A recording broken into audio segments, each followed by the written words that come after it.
Hello, welcome to Appliance Master Live.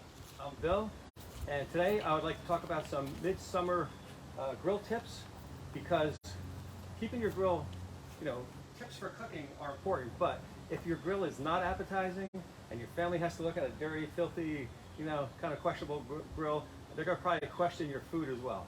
So start with, first of all, if your grill's doing this, if your grill's flaming up, before you even do anything, just set it on high, set it for high. I don't know if you can see that, but it's, set it for high, just let it burn out. Might take 10-15 minutes. That's residual fat, grease from prior outings. So first of all, every once a month, every couple of weeks, depending on how much you use it, your grill, simple cleaning. Simple, grab yourself a bucket. I like to use Simple Green, all around the house, but this is environmentally friendly. It does a pretty good job. You can get it almost anywhere. Put a little bit in your bucket, add a little water, use a scrubby sponge, go around. Grease comes off pretty easily. You do not want to use a hose or flood the unit, because you're going to have wires, some have electronics. Just very little water, as little water as possible. You can wipe up any bigger grease or any hard spot with paper towels. When you're all finished, again, get clean water in the bucket, rinse it with clean water. You should be good to go for quite a while. Let's see. Yeah, it's only been a couple minutes and it's already burning off. So I'm going to go a little bit longer. But also, moving right along, something people forget to clean it. So do I. Let me grab something here. Is this grease trap. This is probably the most unappetizing part of the whole process. So make sure you clean that regularly. Also, this attracts uninvited guests. Well, uninvited company. I don't know if they're guests, but who will also bring more things to the party, acorns, whatever. Okay. Other tips. One of my favorite tools here is the grill mat.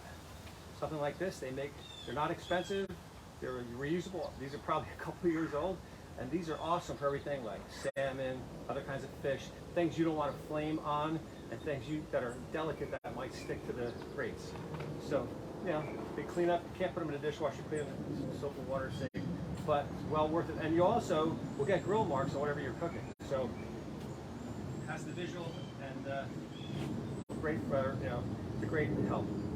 Okay, so some people I know use cedar plank with salmon and stuff.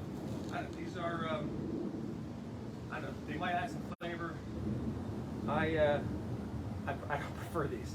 They're kind of expensive and they do burn, when you use them. So they do have a lifespan, but I guess they will add some flavor to certain foods. And the other thing, one other thing that I learned the hard way, skewers. If you're going to use these for whatever you put on here, vegetables, shrimp, sausage, any kind of whatever meat you put on here, soak these first. You can soak them in water so that they don't burn as quickly, and they'll be mostly there when you're done cooking. Also, when you're skewing things, put your food on that's going to cook at similar times. Like if you're going to have a big chunk of beef on here and then like a mushroom or onions, they're not going to cook at the same rates, and it's going to be a problem. But that's something you have to practice at home. So just another little tip. Also, indirect heating. I think, man, I was at a cookout this weekend and they were just burning the hell out of everything.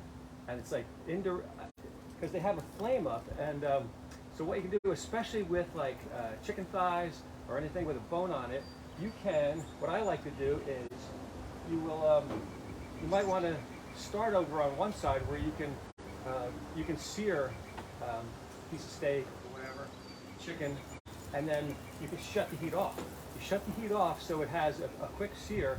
Shut it off on that side, keep the heat on the other side. That's indirect heating. And if you close the lid, it almost becomes, it'll still cook thoroughly, but you won't burn whatever you have over here. Like chicken thighs are what I do the most. They usually take about 35 minutes, and you can get a quick crispy outside with the skin on, and then continue to cook it until it's done in the inside without the flames directly under it. And also something fatty like chicken, it's going to be dripping, it's going to be flaming up. So yeah, keep the fire on the other side.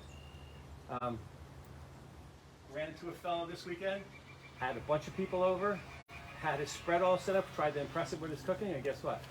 Halfway through, no heat. So, if you always want to be a serious griller, only the serious people have a spare tank, backup tank. Because when do you run out of gas?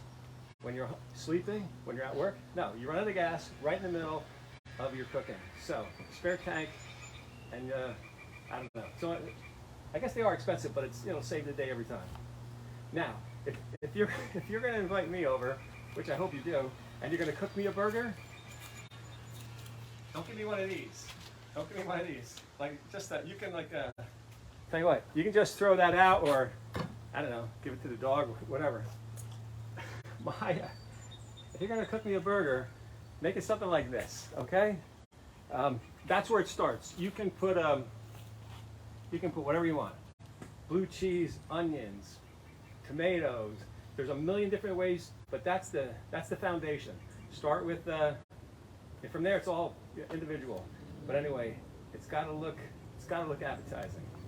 Anyway, so anybody hungry? Thanks for tuning in. Hopefully see you next week. APPLIANCEMASTER.com. And not gonna throw it.